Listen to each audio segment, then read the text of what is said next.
Shivam the hidden warrior episode 25। Haryana का जीतूता था। शिवम ने गुस्से में घोषणा तो कर दी कि वो जीतू को छोड़ेगा नहीं, लेकिन उसकी वर्तमान उपस्थिति के आसपास का कोई भी व्यक्ति निश्चित रूप से मदद नहीं कर पाएगा, उल्टा डर से कांप जाएगा। जबकि भयावह आभा उसके शरीर के चारों ओर छिपी हुई थी। उसकी घातक आवाज अकेले उसके घुटनों को सुन्न कर सकती थी। जगन भाई जी के माथे पर धीरे धीरे पसीने की बूंदें प्रकट होने लगी। उसे अचानक खून की बदबू आ रही थी। शिवम ने शांति से कहा, आगे की बातचीत के लिए बिना किसी तरह का इंतजार किए जीतू गुज्जर के साथ एक बैठक की व्यवस्था करो। जगन ने झिझकते हुए उत्तर दिया, सर जी, जीतू शायद केवल अपने क्षेत्र हरियाणा में बातचीत करने के लिए तैयार होगा। आखिरकार एक खरगोश अपने क्षेत्र से बाहर क्यों आएगा और खुद को खतरे में डालेगा। शिवम की आंखें हत्या के इरादे से चमक उठी और उसने कहा, तो चलो उसी के इलाके में चलते हैं। शिवम सर, आपको उसके शहर में जीतू के ताकत और प्रभाव को कम नहीं आंकना चाहिए। मुझे डर है कि मैं भी उसके क्षेत्र में उसके खिलाफ पैर की अंगुली से लड़ने में सक्षम नहीं होऊंगा। जगन ने एक उदास अभिव्यक्ति के साथ चेतावनी दी। पिछले कई वर्षों से जीतू के साथ बातचीत करने के बाद जगन स्वाभाविक रूप से उसकी ताकत को अच्छी तरह से जानता था। दक्षिणी शहर में वो भाई जी लगभग हर चीज़ में अपना बोलबाला रखता है। अगर वो जीतू से लड़ने के लिए अपने आदमियों को हरियाणा में लाता है तो दूसरी ओर निश्चित रूप से उसका साथ हाथ नहीं होगा। इतने सालों तक दुश्मनी के साथ रहने के बावजूद उन्होंने कभी इस वजह से एक दूसरे के कारोबार में दखल देने की हिम्मत नहीं की। तुम्हारी हिम्मत नहीं है? शिवम बुदबुदाया और उसने जगन को उदासीन भाव से देखा। शिवम की बर्फीली चकाचौंध नजरों के नीचे जगन एक चूहे की तरह सिकुड़ गया और तुरंत अपना सिर नीचे कर लिया। अपने दिल में बेहद संघर्ष महसूस कर रहा था। मैं आपकी व्यवस्था का पालन करूंगा, चाहे कुछ भी हो। जगन ने अपने दांत पीस लिए और अपना मन बना लिया। शिवम ने थोड़ा सिर हिलाया और चला गया, जबकि जगन सम्मानपूर्वक बगल से उसके पीछे पीछे चल दिया। इसके तुरंत बाद जगन ने जीतू को फ़ोन किया और उसे बातचीत के लिए बाहर आने के लिए कहा। कुछ ही मिनट बाद शिवम और जगन चलते हुए स्काई टावर से बाहर चले आए। उस समय 10 से अधिक काले टोयोटो प्रोडोस पहले से ही प्रवेश द्वार पर एकत्र हो चुके थे और आगे के आदेशों की प्रतीक्षा कर रहे थे। प्रत्येक कार कई मजबूत धूर्त पुरुषों से भरी हुई थी जो सबसे खराब स्थिति के लिए तैयार थे। अपना मन बनाने पर जगन ने बातचीत के लिए उनके साथ उपलब्ध हर एक को अभिजात वर्ग को आदेश दिया। पिछले से जगन के साथ शिवम ने लैंड रोवर में कदम रखा और अन्य दर्जन कारों के साथ जीतू के क्षेत्र हरियाणा की ओर चला गया। 1 घंटे बाद हरियाणा डिस्ट्रिक्ट हिसार क्षेत्र बैठक के सुदूर और सुनसान इलाके में एक पुराने घाट पर होगा, जिसे कई सालों से छोड़ दिया गया था। नतीजतन एक बड़े कचरे के ढेर में बदल रहा है। न केवल इसे बिना किसी देखभाल के फेंके गए स्क्रैप धातु से भर दिया गया था, बल्कि इसमें पास ही नहर में कई मलबे वाले उपकरणों के विशेष भी थे। घाट के बगल में ही कई परित्यक्त कारखाने की इमारतें थीं, जिन्हें छुआ नहीं गया है। कौन जानता है कि कब से। इस समय जगन के पूरे दल में खुद को परित्यक्त कारखाने के बाहर तैनात कर दिया था। खुद को तैयार करने के बाद सूट में 40 से 50 अंगरक्षकों की कार से बाहर कदम रखा और जगन ने पीछे छोड़े गए कारखाने में चले गए। फैक्ट्री गेट के सामने सूट पहने पुरुषों के एक समूह ने जगन और शिवम को आगे बढ़ने से रोक दिया। जगनपुरी उर्फ भाई जी, मुझे अभी अपने बॉस से ये कहते हुए आदेश मिला है कि तुम्हारे आदमियों को बाहर रहना होगा। धूप के चश्मे में बड़े आदमी ने गहरी डरावनी वाली आवाज़ में कहा। ये जगन ने मुंह फेर लिया और शिवम की ओर देखा। शिवम ने थोड़ा सिर हिलाया और जवाब दिया, कोई बात नहीं, हमें दोनों ही अंदर जाएंगे बिना बाकी आदमियों के। जब जगन के अंगरक्षक बाहर इंतजार कर रहे थे, शिवम और जगन अकेले ही कारखाने में प्रवेश कर गए। उनके प्रवेश द्वार पर परित्यक्त इमारत में रोशनी अचानक जगमगा उठी, मानो मंच का मूड सेट कर रही हो। कारखाने के चारों ओर एक त्वरित नज़र के साथ शिवम ने अनुमान लगाया कि कारखाने की इमारत के अंदर लगभग 50 से 60 लोग थे। उनमें से प्रत्येक के पास एक क्रूर आभा थी और एक व्यवस्थित तरीके से खड़ा किया गया था। कारखाने की इमारत के बीच में एक चायदानी और 2 अन्य प्यालों के साथ एक चौकोर लकड़ी की मेज़ थी।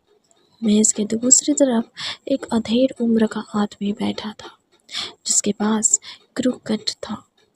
काले चमड़े की जैकेट पहने उसने धीरे से चायदानी को उठाया और चाय को प्याले में डाल दिया। हालांकि वह आदमी बाहर से शांत और शालीन लग रहा था और उसकी आंखें शीतलता के संकेत से लदी हुई थी। जैसे ही उसने जगनपुरी और शिवम गांधी की ओर अपनी ठंडी निगाहें घुमाई, उसके मुंह के कोने मुस्कान के ऊपर उठ गए। जगनपुरी उर्फ भाई जी, पिछली बार जब हम मिले थे तब से कितना समय हो गया है।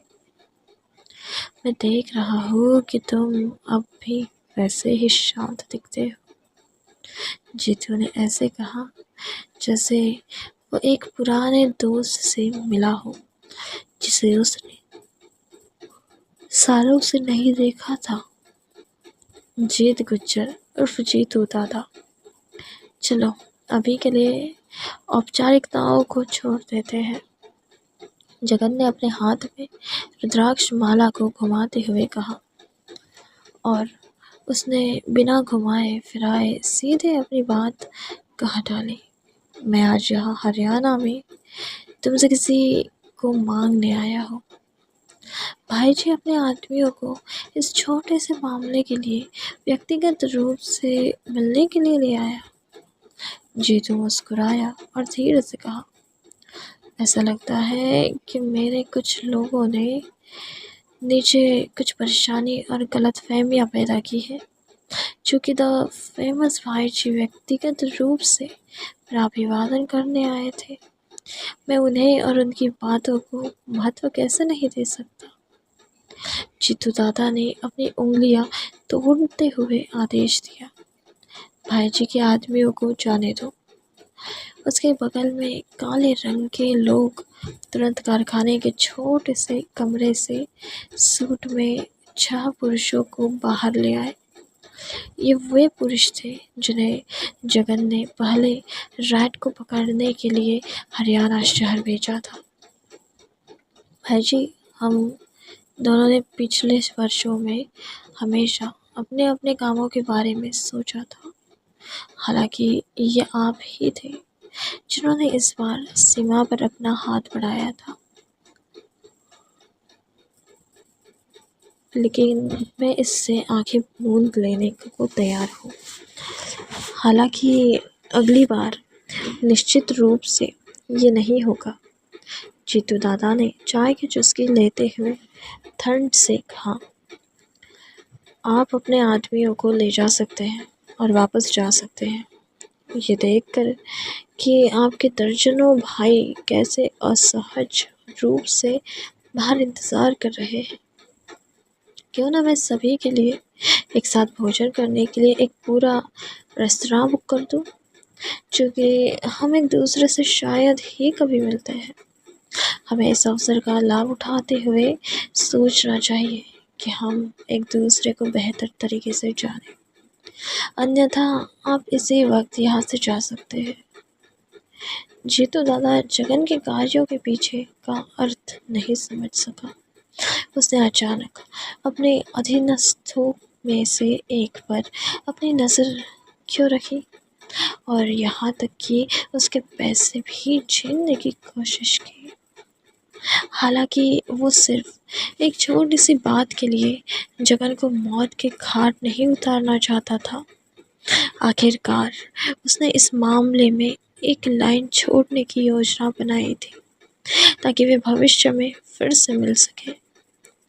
जीतू दादा, आज मैं जिस व्यक्ति के लिए यहाँ आया हूँ वो रैट है, जगन ने गंभीर अभिव्यक्ति के साथ कहा। उस पल जीतू ने अपनी आंखें सिकोड़ ली, क्योंकि एक ठंडी चमक उसकी गहराई को दर्शा रही थी और धमाकेदार आवाज़। जीतू ने टेबल पर अपने हाथ के प्याले तोड़ दिया और ठंडे स्वर में कहा, रैट, मेहमानों को बाहर आकर मिलो। उसका रवैया साफ था। इस समय एक छोटा अधेड़ उम्र का आदमी जीतू दादा के पास से अचानक बाहर निकल आया। मुझे आश्चर्य है कि जगन भाई जी मुझे क्यों ढूंढ रहे हैं।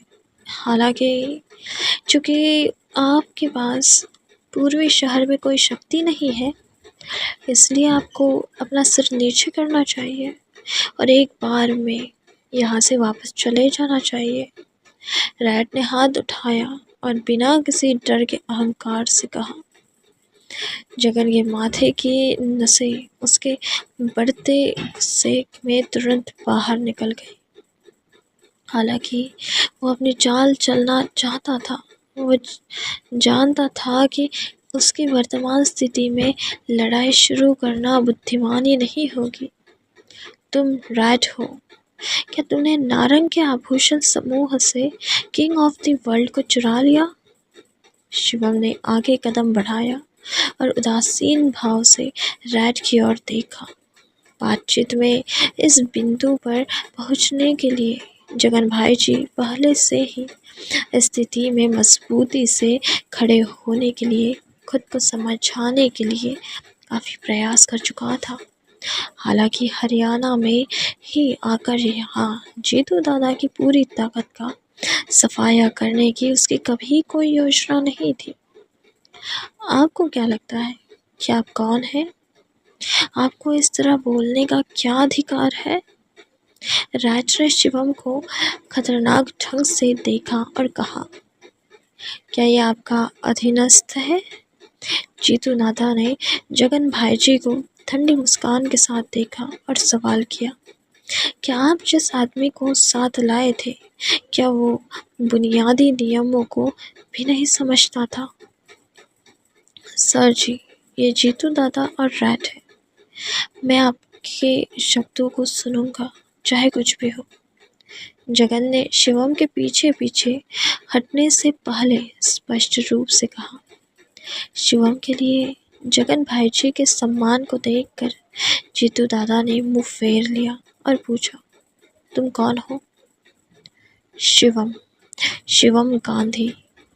शिवम ने उदासीनता से कहा, मैं आपसे फिर से पूछता हूँ, क्या इस समय दुनिया का राजा आपके कब्जे में है? King of the world Shivam Gandhi. अब धीरे धीरे जीतू की झिझक समझ आ रही थी, क्योंकि उसके बिंदुओं को जोड़ने की कोशिश की थी। लगता है कि किसी नतीजे पर पहुंच गया है। वो अचानक हंसी की आंधी में फूट पड़ा। क्या तुम नारंग परिवार के प्रसिद्ध ट्रैश दामाद शिवम गांधी हो? आह, तुम जैसा बेकार इंसान वास्तव में मुझसे इस तरह से बात करने की हिम्मत करता है? जीतू दादा एक मजाकिया भाव के साथ बेतहाशा हंसा। पहेलियों को एक साथ समेटने के बाद वो अंत में समझ गया कि उसने के सामने वाला युवक लाखों के गहनों का टुकड़ा वापस लेने आया था। 2 दिन पहले अमिताभ नारंग का बेटा करण नारंग व्यक्तिगत रूप से उसे खोजने आया और उसे एक अच्छे सौदे से परिचित कराया था। उसके शब्दों के अनुसार नारंग समूह ने लाखों रुपए से अधिक मूल्य के गहनों का एक टुकड़ा बनाया था। कंपनी से गहने चुराने में उसकी मदद करने के बदले में करण नारंग ने कहा कि जीतू अपने लिए जितने चाहे गहने रख सकता है। इस बारे में सोचने के लिए एक पल लेने के बाद क्या उसका प्रस्ताव कम जोखिम वाला उच्च इनाम नहीं था? इस प्रकार उसने किंग ऑफ द वर्ल्ड के उत्तराधिकारी के साथ करण नारंग की सहायता के लिए तुरंत कुख्यात रैट की व्यवस्था की। कंपनी के अंदर किसी की मदद से उस गहने के टुकड़े को चोरी करना बेहद आसान होगा। हालांकि जीतू दादा ने कभी भी शिवम के इतने मूर्ख होने की उम्मीद नहीं की थी, क्योंकि उसने वास्तव में गहने के टुकड़े को वापस लेने के लिए सीधे शहर की मांद में आने की हिम्मत की थी। वो वास्तव में मृत्यु को प्रणाम कर रहा है और अपनी मौत के सामने मुंह खोले खड़ा हो देख रहा है। जीतू कैसे उसे छोड़ देता, कैसे उसकी हिम्मत को नकार देता। ओह भाई जी, क्या आप दक्षिणी शहर के अंडरवर्ल्ड के कुख्यात भगवान के रूप में व्यापक रूप से नहीं जानना चाहते हैं? आप वास्तव में इस बेकार से आदमी को शिवम सर जी जैसे बेकार नामों से कैसे बुला सकते हैं? जीतू दादा ने उन बेतुको शब्दों को सुनकर हंसने से खुद को रोक नहीं सका। और तुम्हारी तो मैं क्या ही बात करूं। तुमने मुझे मेरे ही इलाके में आकर मुझसे वो गहने का टुकड़ा मांगने और ललकारने की हिम्मत कैसे की? क्या तुम्हें लगता है कि तुम इस जगह से जिंदा बाहर निकल सकते हो? और ये कहते ही जीतू दादा ने अचानक एक चांदी की पिस्तौल निकाली और उसे शिवम के माथे पर तानते हुए शिवम को अपना निशाना बनाया। जगन ने हैरत में जीतू को देखा और फिर डरते हुए शिवम की तरफ देखा, जो शांत भाव से खड़ा जीतू की आंखों में आंखें डाल कर देख रहा था। अब क्या होगा?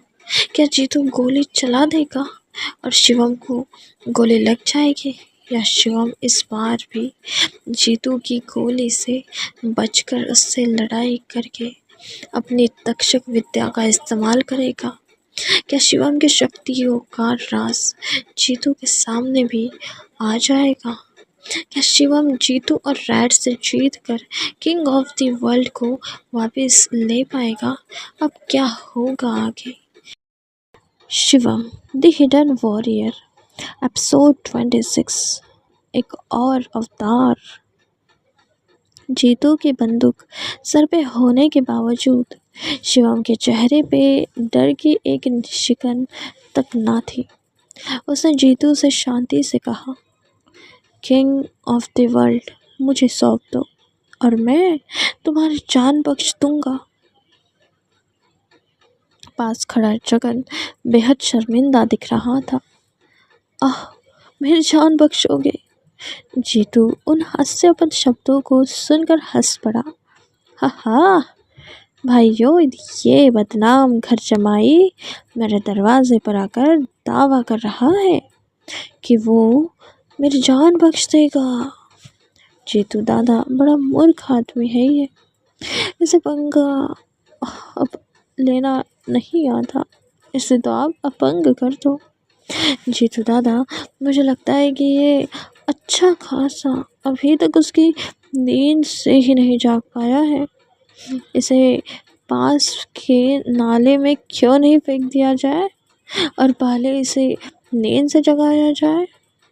जीतू के दो सक्षम आदमियों ने मजाक में कहा। जीतू ने ठंडी मुस्कान के साथ कहा, कम से कम तुझमें मुझसे व्यक्तिगत रूप से मिलने के लिए मेरे क्षेत्र में घुसने की हिम्मत है, पर तुझे क्या लगा तू मुझसे अहंकारी व्यवहार सिर्फ इसलिए कर सकता है क्योंकि जगन भाईजी ने तुझे थोड़ी इज्जत दे दी। मैं निश्चित रूप से तुझे सच बताने तो नहीं डरता। वास्तव में तेरे साथ खिलवाड़ करने के लिए जिम्मेदार व्यक्ति मैं ही हूँ। मैं ही था जिसने अपने आदमियों को वो गहने चुराने के लिए भेजा था। चल, बोल दिया मैंने अपने मुंह से, अब बता क्या बिगाड़ लेगा तू मेरा। जीतू ने शिवम को तिरस्कार से देखा। तुम दिल्ली शहर के कुख्यात हारे हुए व्यक्ति के रूप में व्यापक रूप से जानने जाते हो। मेरे खिलाफ तुम क्या कर लोगे जीतू? शिवम ने निडरता से कहा। जीतू, मैं आपको किंग ऑफ द वर्ल्ड इसे सौंपने की सलाह देता हूँ, वरना आपको निश्चित रूप से पछताना पड़ेगा। जगन ने भी गहरी आवाज़ से कहा। उसने अपना साहस जुटाया और अपना सारा विश्वास शिवम पर रखा।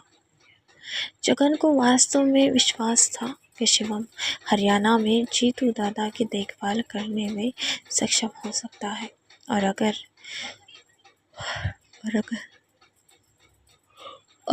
वो सक्षम ना भी हुआ, फिर भी सुरक्षित बच निकलने को कोई ना कोई रास्ता निकाल ही लेगा। जीतू धीरे धीरे अपने दोनों पैरों पर खड़ा हो गया। उसकी अभिव्यक्ति असहनीय रूप से अभिमानी थी। उसने शिवम और जगन पर अपनी निगाहें धीरे से घुमाई। तुम लोग मेरे खिलाफ लड़ना चाहते हो? जीतू दादा के मेरे अपने क्षेत्र में। जगन, क्या तुम्हारे पास वास्तव में ऐसा करने की ताकत है? मैंने आपको पहले ही दक्षिणी शहर में पर्याप्त चेहरा दिया है। हद कर रहे हो यार, क्या आपको सच में लगता है कि आप दक्षिणी शहर में हैं? तुम दोनों घुटने टेक दो और मुझे प्रणाम करो, नहीं तो मैं तुम्हारा सिर फोड़ दूंगा। जीतू ने उग्र अभिव्यक्ति के साथ कहा।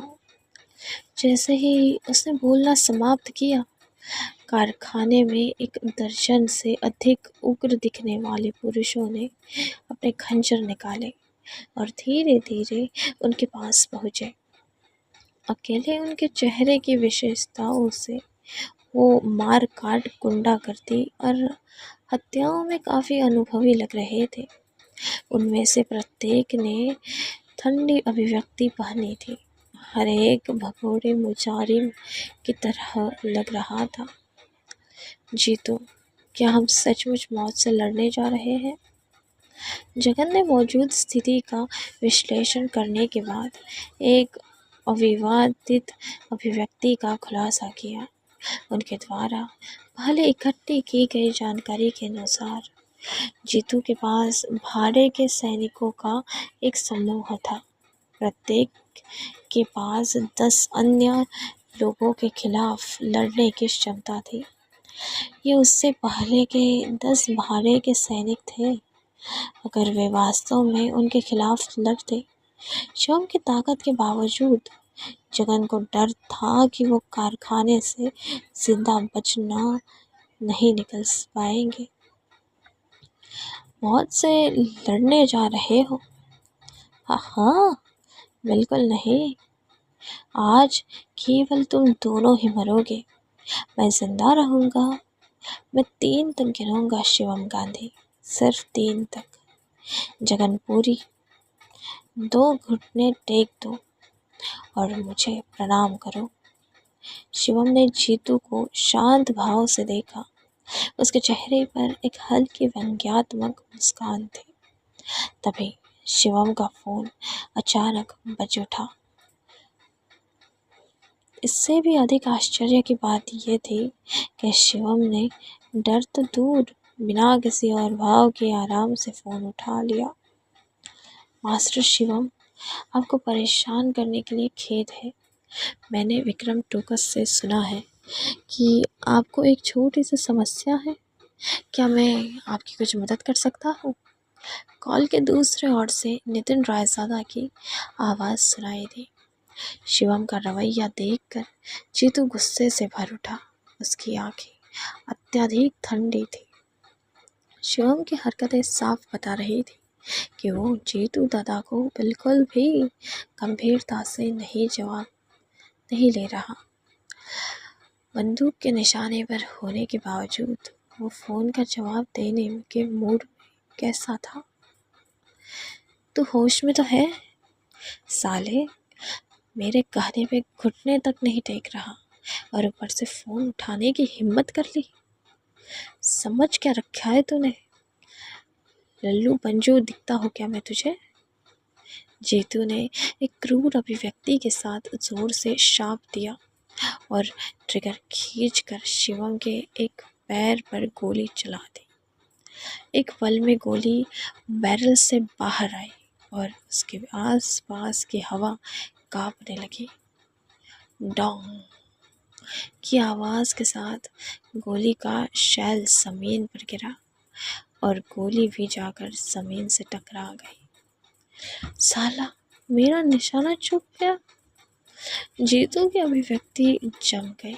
इस हैरान कर देने वाले मंजर को देख उसकी पीठ पर ठंडे पसीने की बूंदें टपक गई। शिवम बिना किसी की नज़र में आए किसी समय अपनी सीट से गायब हो गया था और किसी तरह जीतू से 10 मीटर दूर जा खड़ा हुआ था। फ़ोन अब भी उसके हाथ में था। ऐसा लग रहा था गोलियां भी शिवम के आसपास अपना काम करना भूल जाती है। फैक्ट्री में सन्नाटा पसरा हुआ था। उपस्थिति सभी लोग पसीने से तरबतर हो रहे थे क्योंकि उन्हें अपनी आंखों पर विश्वास नहीं हो रहा था। एक मामूली से दिखने वाले आदमी ने इस तरह से गोली को चकमा दे दिया। मैं एक आखिरी बार कहूँगा, मेरी चीज़ फौरन मुझे सौंप दो, शिवम ने शांति से कहा। जीतू का गुस्से से खून खौल रहा था। उसने एक लंबी गहरी सांस ली। तू ये मत सोच लेना कि अकेला हम सब से जीत लेगा या फिर यहाँ से जिंदा निकल जाएगा। जीतू ने जमकर दहाड़ लगाई। साले को पकड़ कर इधर लाओ। अपनी बात समाप्त करने के बाद जीतू ने एक बाघ की तरह शातिर आंखों के साथ अपना हाथ लहराया और अपने आदमियों को आदेश दिया। इस समय जीतू के पीछे खड़े उसके दर्जनों भाड़े के गुंडों ने अपने अपने खंजरों को बाहर निकाला और एक साथ हमले की स्थिति में आ गए। खुद को तैयार करने के बाद वो सारे एक साथ सियारों के एक झुंड की तरह शिवम की ओर बढ़ने लगे। बड़ा होशियार और शक्तिशाली समझता है ना तू खुद को? आह, देखे तेरी शक्ति, जीतू ने ठंडी मुस्कान के साथ कहा। उसके अधीन सभी आदमी काबिलों में कबील थे। वो भाड़े के गुंडे अपनी कला में प्रशिक्षण ले चुके थे और माहिर थे। उनमें से प्रत्येक के पास एक ही समस्या में एक ही समय में 10 अन्य लोगों का सामना करने की क्षमता थी। शिवम चाहे कितना भी शक्तिशाली क्यों न हो, इतने सारे आदमियों के साथ एक साथ लड़ने के लिए आज उसे अपनी सारी शक्तियाँ लगा देनी होंगी।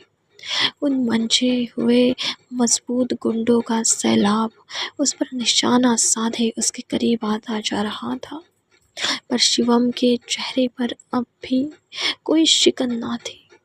उस पल में उसके चेहरे पर क्रूरता के निशान दिखाई दे रहे थे।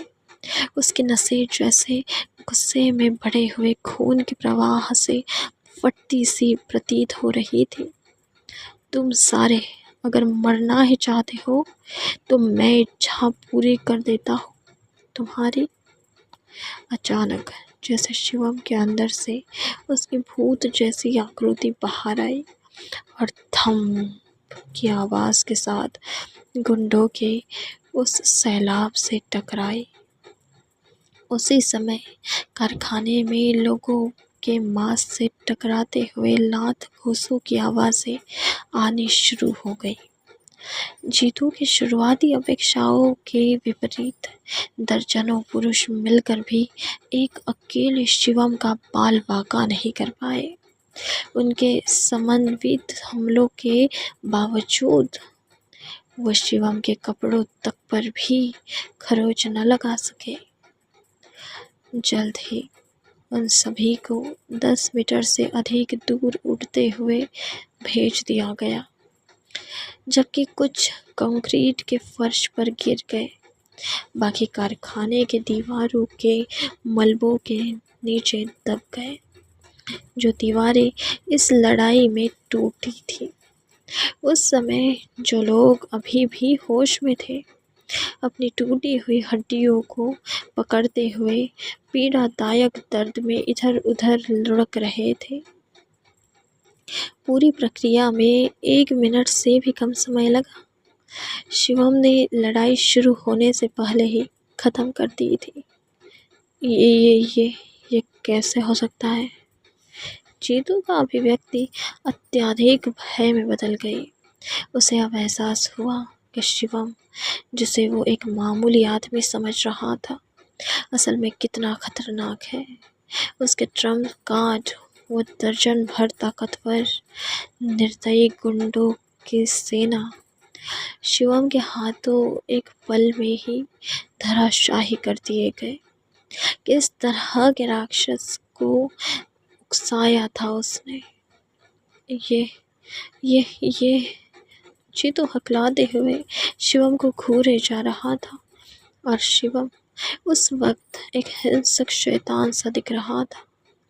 आंखों में मौत लिए वो जैसे ही जीतू की ओर बढ़ने लगा। अरे अरे अरे तुम यहाँ मत आओ, कोई रोको इसे। जीतू डर से चिल्लाया। वो अपना अहंकार पूरी तरह से खो चुका था और एक चूहे की तरह डर से छटपटा रहा था। क्या चाहते हो तुम? शिवम, बोलो क्या चाहते हो? शिवम जितना उसकी ओर बढ़ता, जीतू उतना ही भयभीत होता जाता। शिवम की दबंग उपस्थिति के तहत जीतू की बुद्धि को जैसे लकवा मार गया था। अपने कदमों में लड़खड़ाते हुए वो अपने ही पैर से फिसल गया और पीठ के बल गिर गया। वो अपने कुल्हे को खिसकाकर पीछे हटने का प्रयास कर रहा था। उस वक्त को उल्टा पड़े तड़फड़ाने कॉकरोच की तरह दिख रहा था। तुम लोग वहाँ किस लिए खड़े हो? उसे रोको! जीतू डर के मारे चिल्लाया और अपने आदमियों को इशारा किया। मदद के लिए उसकी बेताब पुकार के बावजूद जीतू के दर्जनों पुरुषों में से किसी ने भी शिवम को उसके रास्ते में बाधा डालने की हिम्मत नहीं की। फैक्ट्री में मौजूद हर कोई डर और सम्मान के साथ शिवम को घूरते हुए एक कदम सदमे की स्थिति में खड़ा हो गया। घटनाओं के पिछले क्रम को याद करते हुए उनके मन में कयामत की एक बड़ी भावना आ गई। शिवम न केवल व्यावहारिक रूप से गोलियों से सुरक्षित था, बल्कि वो एक मिनट के अंतराल में एक दर्जन क्रूर लड़कों को मार गिराने में भी सक्षम था। कौन बेवकूफ़ अब भी उसके जैसे किसी का विरोध करने की हिम्मत करेगा? क्या इस समय कोई उसके खिलाफ खड़ा होकर उसका शिकार बनना चाहेगा? शिवम ने बेपरवाही से कमरे के चारों ओर अपने शांत निगाहें घुमाई। जो आंखें कुछ देर पहले उसे उपहास की नज़रों से देख रही थी, वो सारी सदमे और खौफ में नीचे होने लगी। सब लोग घुटने टेक दो, जिसने यही टेके वो मारेगा, वो मरेगा, शिवम ने शांति से कहा। शांत स्वर में बोलने के बावजूद उनकी आवाज़ में एक अदम्य शक्ति थी, जिसने उपस्थित सभी के दिलों को झकझोर कर रख दिया था।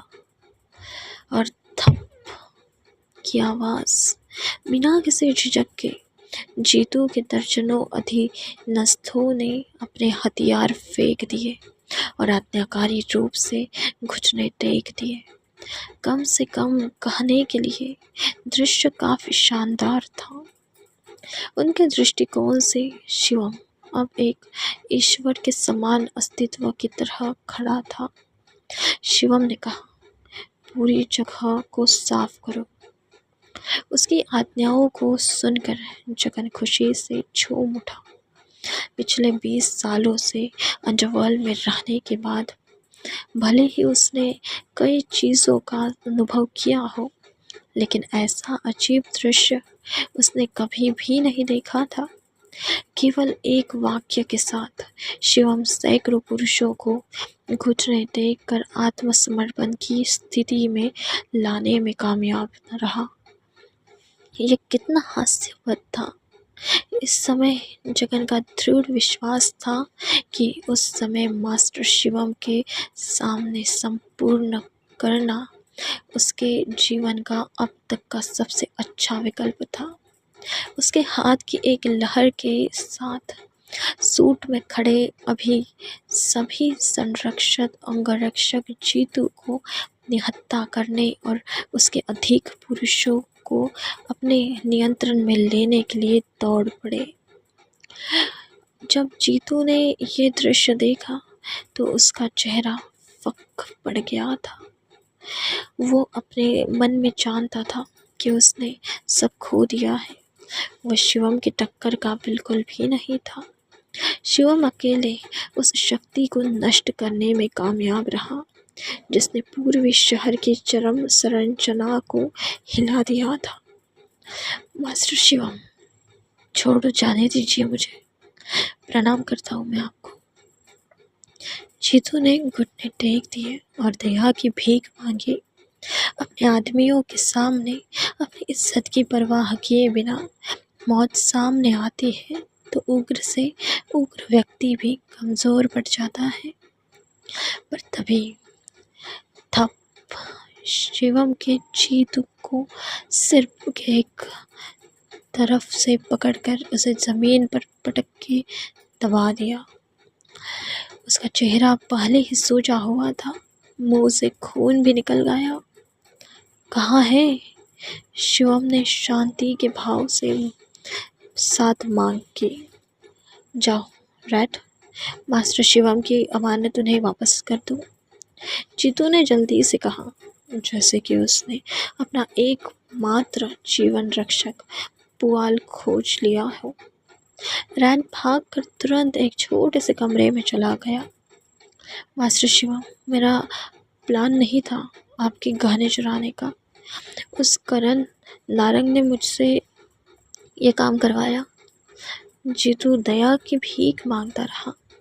एक मौका दे दीजिए, मैं जगन की तरह आपके लिए काम कर सकता हूँ और भविष्य में आप जो कहेंगे मैं वो सब करूँगा। जीतू ने विनती की। बहुत देर हो चुकी है, शिवम ने शांति के स्वर में कहा। यह बात सुनकर जीतू का लगा जैसे उसके शरीर से किसी ने उसकी आत्मा चूस ली हो। उसकी आंखों में मौत नाच उठी। अगले ही पल वो एक अधमरे कुत्ते की तरह जमीन पर आ गिरा। शिवम ने बिना भाव के कहा, मैं पूरी जिंदगी मार्शल आर्ट का अभ्यास करता आया हूँ, लेकिन किसी को मारने का इरादा कभी मेरे मन में नहीं आया। लेकिन बात अगर मेरे अपनों पर आ जाए तो क्या शिवम जीतू को जान से मार देगा? ऐसा करने से क्या उसकी सारी जिंदगी की मेहनत से हासिल की गई विद्या और शक्तियों पर कोई असर पड़ेगा? किंग ऑफ द वर्ल्ड को वो किस जवाब के साथ नारंग एम्पायर के ऑफिस में वापस ले जाएगा? Shivam the hidden warrior, episode 27। मेरा वाद। आंखों के आगे मौत नाचती देख जीतू बिल्कुल शांत हो गया। पूरे कमरे में सन्नाटा छा गया। शिवम ने मुड़कर जगन पर एक नजर डाली और उसकी आगे बढ़ने के बाद ही जगन समझ गया कि उसे क्या करना है। उसने सिर हिला दिया और आगे बढ़कर जीतू को पकड़ लिया। जीतू का शरीर गंदे हुए, कूटे हुए आटे की तरह नरम पड़ गया था। जीतू, मास्टर शिवम ने आपको एक मौका दिया था खुद को बचाने का, लेकिन आपने न केवल उनकी दयालुता का ठुकराया बल्कि उनका उपहास करने की भी हिम्मत की। जगन ने एक मजाकिया अंदाज में साथ मुस्कान के साथ कहा, अब मैं आपको व्यक्तिगत रूप से उस रास्ते पर भेजूंगा जहां आपको होना चाहिए, इस बात की परवाह किए बिना कि पूर्वी शहर में आपकी क्या मान प्रतिष्ठा है। जगन को अंगरक्षकों के साथ जीतू को पास ही बहते एक गहरे और बड़े नाले की तरह ले गया। इसी दौरान रैट डर के मारे कांपते हुए छोटे से कमरे से बाहर आया। आते ही सीधा वो शिवम के सामने गया और एक उत्कृष्ट क्रिस्टल बॉक्स प्रस्तुत किया। मास्टर शिवम, शायद यही है वो जिस चीज़ आपको चाहिए थी और आप ढूंढ रहे हैं। ये जिस हाल में आया था उसी हाल में है। हमने तो इसे छूने तक की हिम्मत नहीं की। रैट ने डर से कांपते हुए कहा। बिना कुछ कहे शिवम ने क्रिस्टल बॉक्स खोला। उसके अंदर गहने का एक चकाचौंध चमकदार टुकड़ा था। क्रिस्टल बॉक्स के भीतर एक चमकता हुआ पेंडल रखा था जो कुछ हद तक पारदर्शी लग रहा था। लटकन के केंद्र में एक उत्तम गहरे बैंगनी रंग का हीरा था। इसके अलावा हीरे पर ही बारीक नक्काशी वाले जटिल पैटर्न भी थे जो किसी की आंखों को मंत्रमुग्ध करने में सक्षम एक चमचमाती रोशनी को दर्शाता था। ये वास्तव में अपने नाम के योग्य था। यही वो आइटम था जिसे बनाने के लिए दृष्टि ने शिवम के साथ बहुत मेहनत की थी। King of the world. Shivam के चेहरे पर धीरे धीरे मुस्कान आ गई और उसने क्रिस्टल बॉक्स को धीरे से बंद किया। मास्टर शिवम, मुझे जाने दीजिए। वो तो बस जीतू दादा के आदेशों का पालन कर रहा था। मैं तो उनके आदमियों की फौज में से एक प्यादा हूँ। वो जो कहते हैं हम करते हैं। कुछ पूछने बोलने की हिम्मत और हमें इजाज़त नहीं होती। रैट ने दया की भीख मांगी। शिवम ने कहा, तुम एक काम में मेरी मदद करो। मैं न केवल तुम्हें जाने दूंगा बल्कि तुम्हें इनाम भी दूंगा। मास्टर शिवम, जो करवाना है बेझिझक कहिए, कोई फ़र्क नहीं पड़ता कि आप मुझसे क्या करवाते हैं। मैं निश्चित रूप से इसे बिना किसी असफलता के पूरा करता हूँ। रैट की आंखों में जीवित रहने की आशा देखकर चमक उठी। शिवम ने कहा, काम बहुत आसान सा है, तुम्हें बस करण नारंग को पकड़ना है, साथ ही सबूत इकट्ठे करने हैं कि उसके साथ मिलकर तुमने नारंग एम्पायर की बिल्डिंग से किंग ऑफ द वर्ल्ड को चुराने के काम को कैसे अंजाम दिया। जब सही समय आएगा तो तुम्हें बस करण नारंग के खिलाफ गवाही देनी होगी। बस इतना सा काम, ये तो मैं तुरंत कर दूंगा मास्टर शिवम, कोई दिक्कत नहीं। रैट ने महसूस करने के बाद तुरंत सहमत हो गया कि काम वास्तव में कितना आसान था। मास्टर शिवम, आप निश्चिंत रहिए, मैं करण नारंग से सब कुछ कबूल करवा दूंगा। पहली बात तो ये कि प्लान ही उसका था।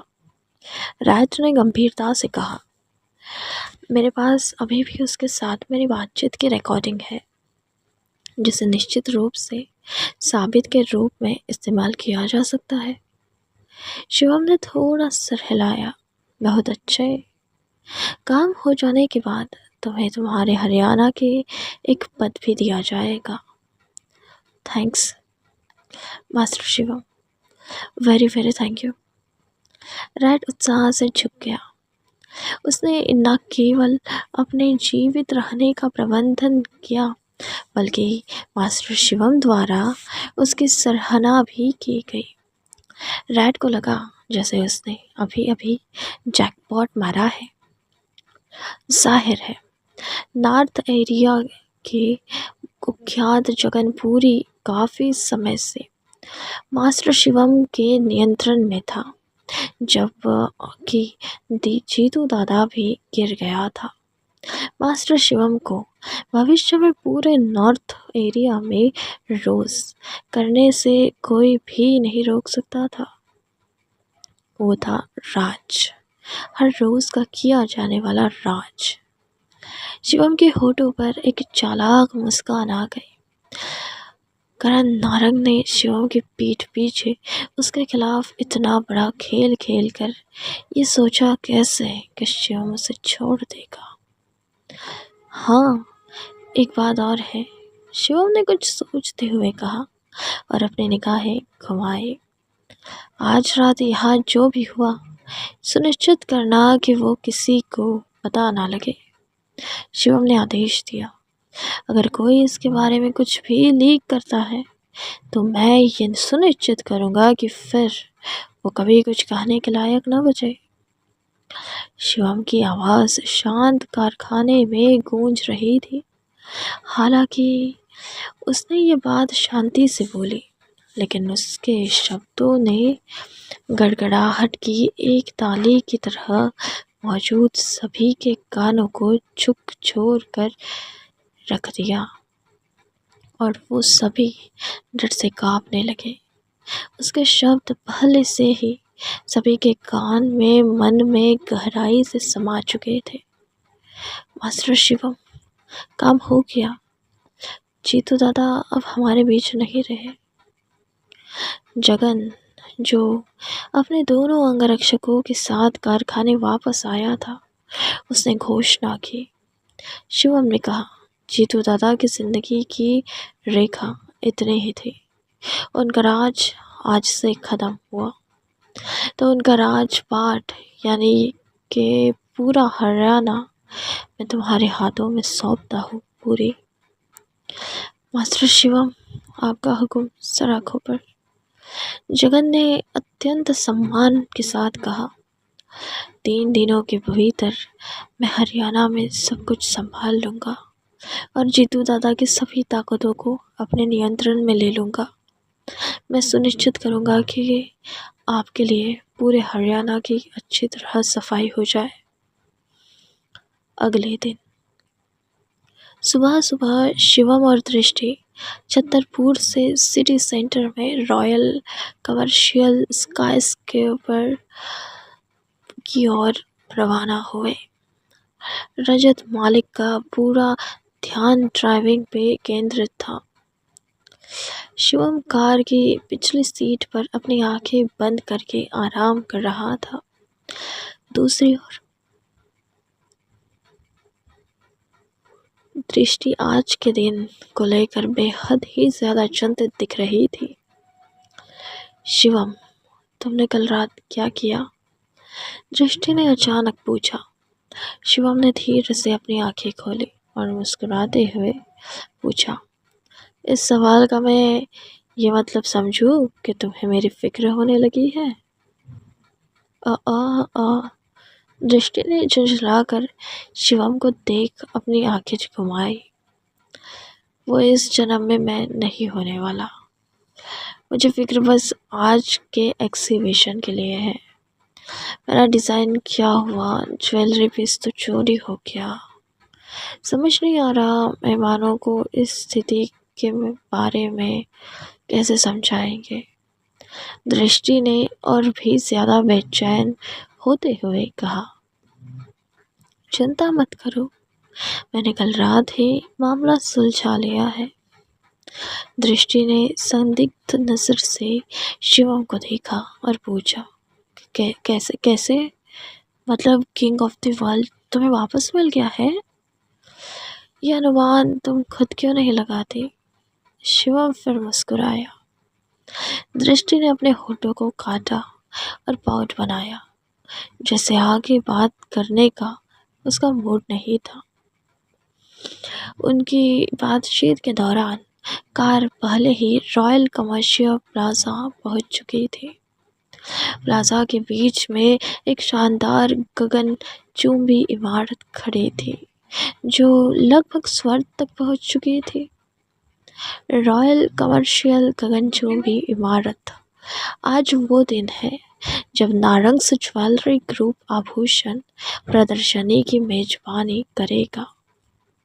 उन्होंने देश के आभूषण उद्योग के भिन्न कंपनियों के प्रतिनिधियों के साथ साथ दिल्ली शहर की अन्य प्रसिद्ध हस्तियों को भी आमंत्रित किया था। आयोजन के दौरान आभूषण उद्योग के 1 दर्जन से अधिक विशेषज्ञों ने भाग लिया था। वो सभी अब प्रदर्शनी में घूम रहे थे। इसके अलावा 100 से अधिक विशिष्ट अतिथि को गहनों में रुचि रखते थे। उन्हें इस कार्यक्रम में आमंत्रित किया गया था। बेशक खबर सुनने के बाद लगभग अनगिनत पत्रकार भी इमारत में घुस आए थे।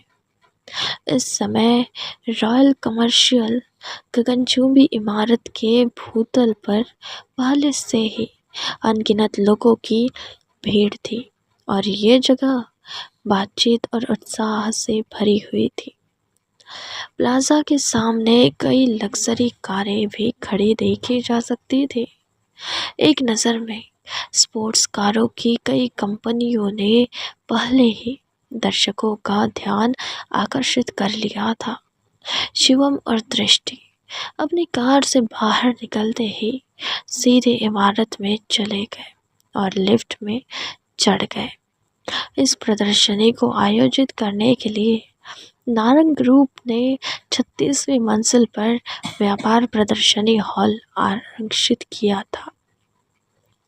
कुछ देर बाद वो दोनों प्रदर्शनी हॉल में पहुंचे।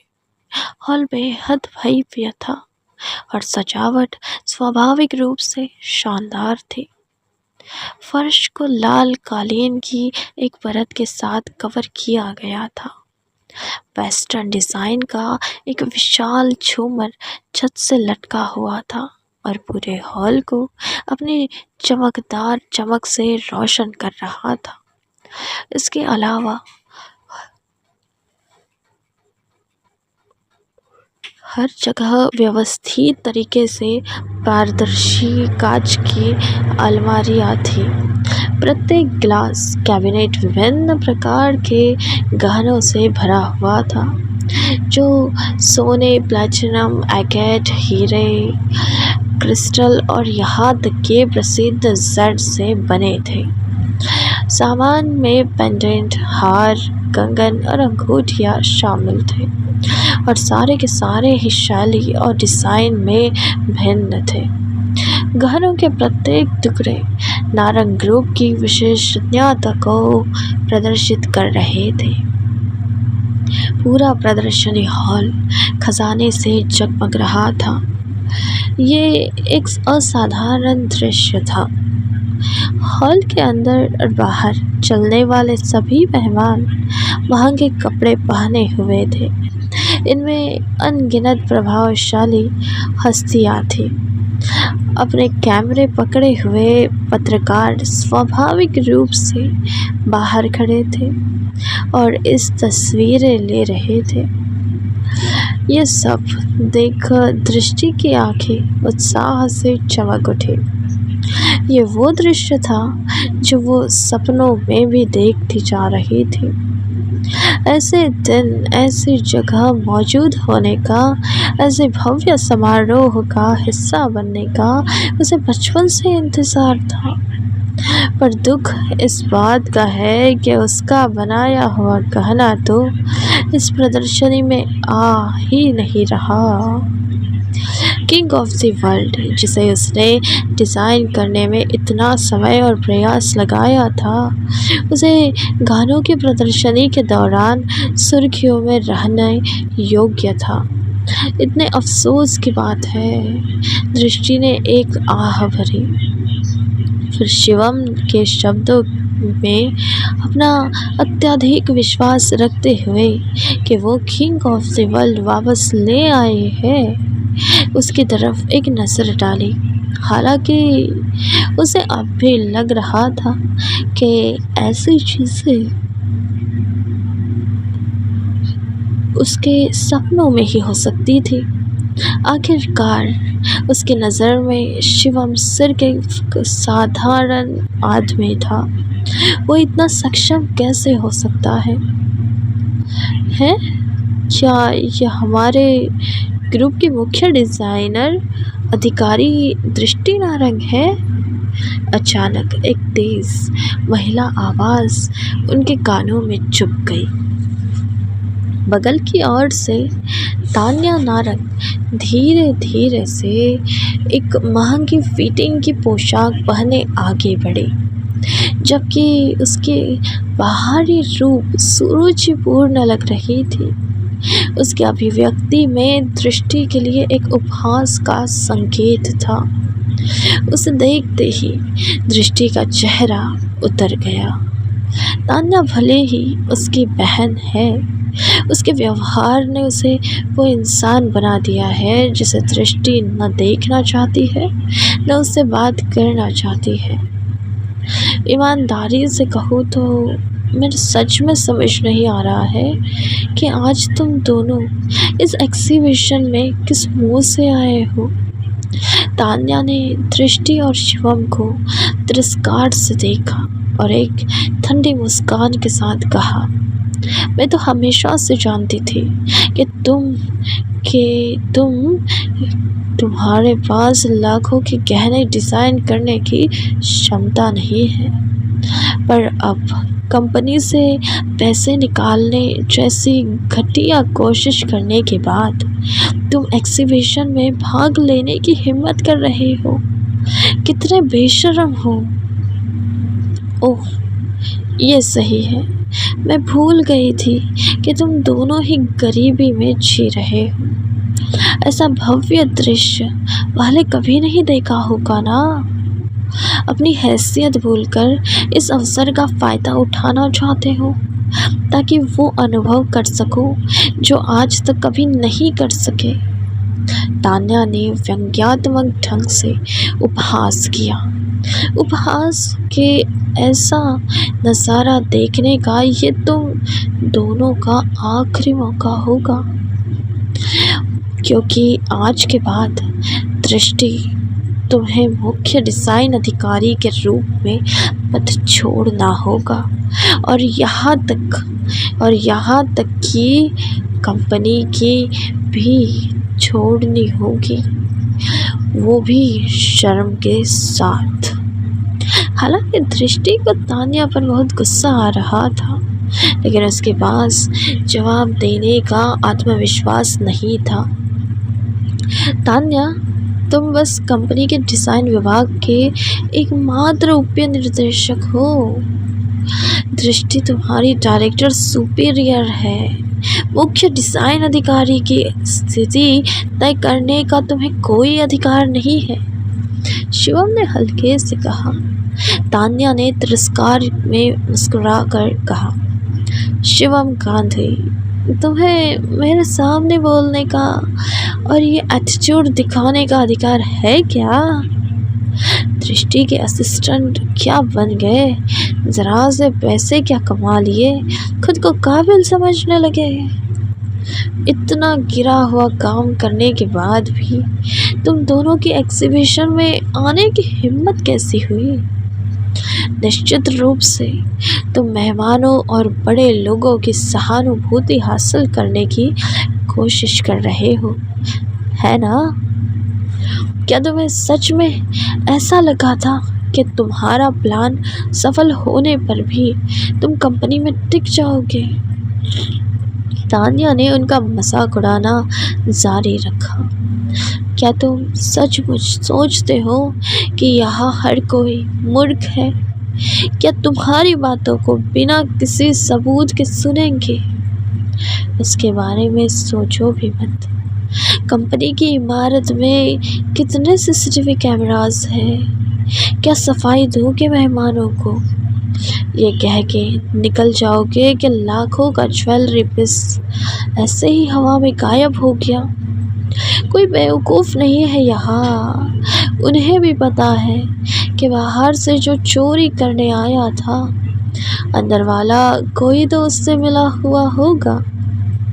तान्या ने एक चंचल अभिव्यक्ति के साथ कहा, तुम दोनों प्रोजेक्ट के इंचार्ज कैसे बचोगे लोगों के सवालों से? अरे, क्या असिस्टेंट शिवम गांधी ने कल कंपनी में सबक सामने कोई वादा नहीं किया था, है ना? सबके सामने किया था। क्या उसने ये घोषणा नहीं की थी कि किंग ऑफ द वर्ल्ड निश्चित रूप से आज की प्रदर्शनी में दिखाई देगा? बड़े काबिल है असिस्टेंट शिवम, मिल ही गया होगा।